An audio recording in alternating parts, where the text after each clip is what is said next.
নমস্কার বন্ধুরা, আজকে বানাবো করলা চচ্চড়ি। তার জন্য আমি 300 গ্রাম করলা নিয়েছি আর গোল গোল করে কেটে নিয়েছি। এখন আমি লবণ দিয়ে দিব, অল্প হলুদ দিয়ে দিব, ভালো করে মাখাবো, তিতা জলটা বেরিয়ে যাবে। কড়াইতে তেল দিয়ে দিলাম, এখন আমি ভেজে দিব। করলা ভাজাটা হয়ে গেছে, লাল লাল করে ভেজে নিয়েছি। এখন আমি তুলে নিব।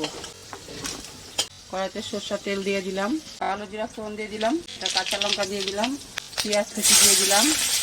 পেঁয়াজটা একটু লাল লাল হবে। করলা চচ্চড়িতে আলু দিব, আলুটা কেটে নিয়েছিলাম।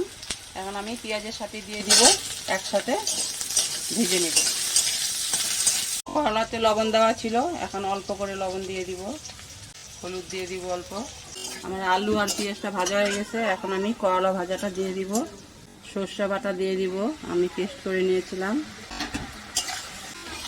আমার করলা চচ্চড়ি হয়ে গেছে। তোমরা ওইভাবে বানিয়ে খাবে, কেমন লাগে খেতে কমেন্ট করে জানাবে। আর সাবস্ক্রাইব করে দিও। থ্যাংক ইউ বন্ধুরা। এখন আমি নামিয়ে নিব।